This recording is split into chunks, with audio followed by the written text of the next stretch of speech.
Euro 2024 has come to a close, but before we say our final goodbyes, let's take a moment to spotlight the standout performers who lit up the tournament with their exceptional skills and unforgettable performances. From stunning goals to game-changing performances, we'll dive into the key players who lit up the competition and left their mark on Euro football history.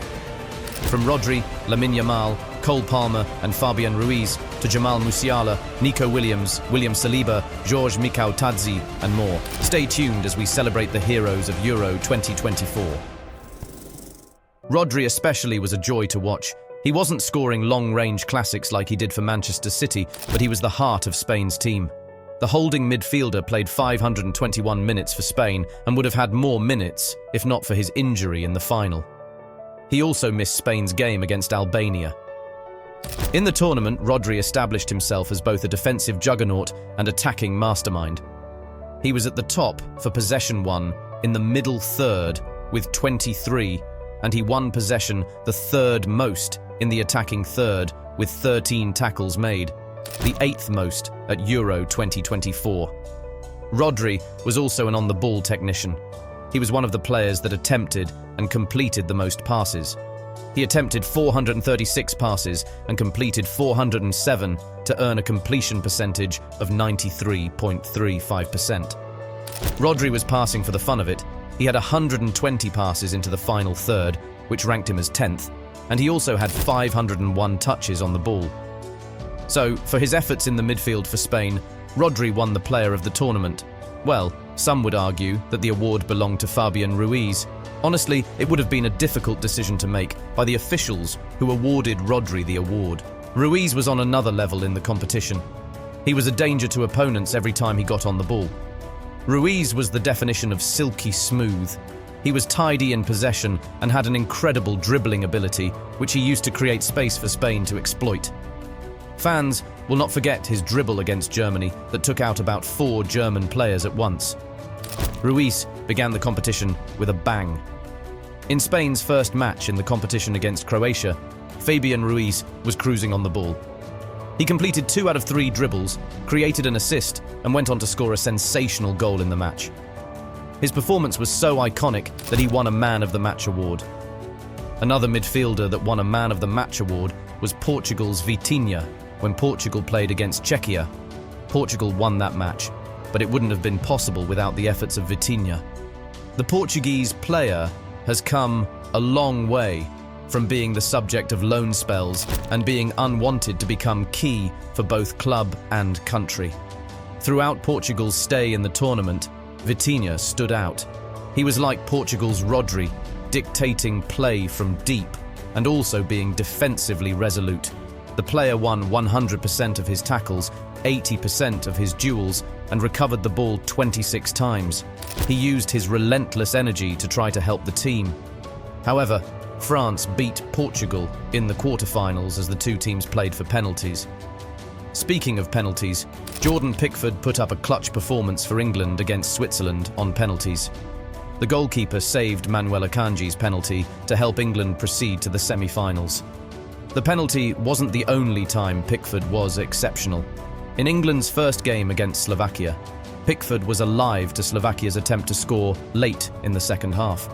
The goalkeeper was one of the reasons the scoreline between England and Spain was respectable. He saved numerous attempts in the final to keep out the exceptional Lamine Yamal. The England goalkeeper finished the tournament with 18 saves, 2 clean sheets, and only conceded 4 goals in 6 matches. Pickford's saves were especially important since England played as if they didn't want to score. Their cautious style meant they had to soak in loads of opposition pressure. If Pickford wasn't in the best of form, many of the opposition's goal-bound shots would have landed in the back of the net, or maybe not, as England had 2 of the best defenders in the tournament. John Stones has been solid at the back for City. Before the change to a 3 at the back formation, Stones was the other half of a ruthless defence. Stones tried as much as he could to not let anything get past him. He recovered the ball 26 times for England, blocked 4 shots, and completed 13 out of 20 clearances. Stones also wasn't afraid of a duel. He gave attackers a headache. He won 75% of his tackles, 67% of his ground duels, and 66% of his aerial duels. Marc Guehi, who partnered with Stones, was also equally impressive. He had 4 tackles, made 7 blocks, and completed 7 out of 9 clearances. With the help of these two, England maintained 2 clean sheets and only conceded 4 goals in 6 matches. Another defender who was crucial to their national team was Milan Škriniar. Škriniar was not only impressive at the back for Slovakia, he was also a leader. He gave continuous calm and assured defending that allowed his team to play their best football. Against England in the round of 16, Škriniar was a key part of how Slovakia played. He led the defensive line to do an impressive job keeping England's attackers out of the game, and he would have been successful if not for the clutch performance from Jude Bellingham. Another defender who deserves a lot of praise for marshalling his team's defence is William Saliba. Before the Euro began, there was no recognised leader in Arsenal's defence, but Saliba stepped up both in mentality and ability. After his 23-24 season with Arsenal, Saliba had developed his defensive and leadership ability further and used it to France's benefit. France were too solid, and until Spain, they didn't concede a goal from open play.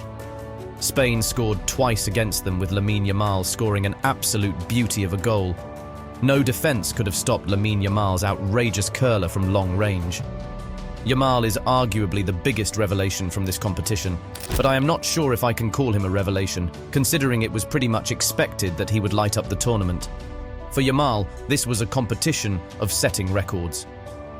Just by starting for Spain against Croatia, Yamal became the youngest ever player to do so in men's Euro Championship history, aged just 16 and 338 days. His assist to Carvajal in that game made him the youngest player to record an assist at men's Euros. Then Yamal went on to grab a couple more assists, and against France, he became the youngest player to score in a major men's international tournament, breaking football legend Pellé's record, set in the 1958 World Cup. Then in the final, Yamal assisted Spain's first goal. This youngster wasn't even fazed by the pressure or the occasion. He soaked it in to provide a crucial performance. It was inevitable that he would win the Young Player of the Tournament award. With him and Nico Williams, Spain were just impossible to handle. Williams was the other crucial figure of Spain's attack. He was just too electric and brilliant. He could dribble, pass, create chances, and ruthlessly bury shots into the net. Against Italy, Nico was undoubtedly Spain's best player. He also had 4 key passes, 5 crosses, and 1 big chance created. Overall in the competition, Nico scored 2 goals and created 1 assist. He completed about 13 dribbles and created 13 chances. He made sure that Spain had incredible dynamism on the pitch.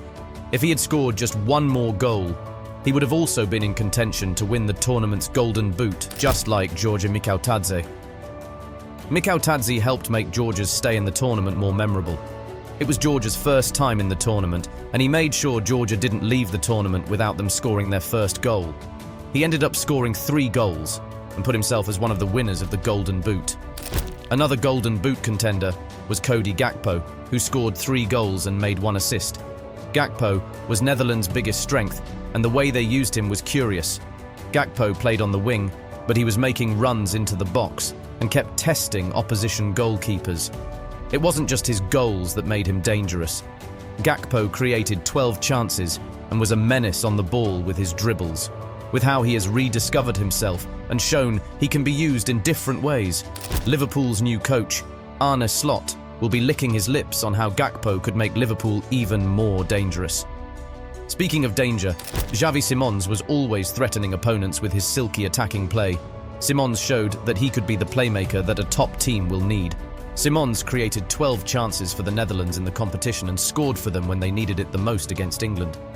However, his goal wouldn't be enough for the Netherlands to beat England, as Ollie Watkins scored the winner for England in the last minute from a Cole Palmer assist. Cole Palmer is worthy of mention in this video, as he offered something different for England each time he came on the pitch. Palmer got a crucial goal and an assist for England without starting a match. His assist, which was an incisive through ball, helped England beat the Netherlands in the semi-final, and he equalised for England against Spain in the final. There is also the feeling that he would have done more if he had started for England in the competition. He took his chances when offered, just like Dani Olmo did for Spain. Olmo wasn't originally a starter for Spain in the competition, but he took advantage of the opportunity he got. After Pedri's injury against Germany, Olmo got into the squad and proved he was a good replacement for the injured Pedri. He scored against Germany to put Spain ahead in the contest, and he scored the winner against France in the semi-final. He then added to his goals by creating 11 chances and producing 2 assists. With Olmo's goals, he also has a claim to the Golden Boot like Jamal Musiala and Ivan Schranz. Musiala helped set the tone for the competition with an electrifying display against Scotland and Hungary in the first 2 games. Then in the round of 16, he scored another goal. Unfortunately, his Euro journey ended against Spain in the quarter-final.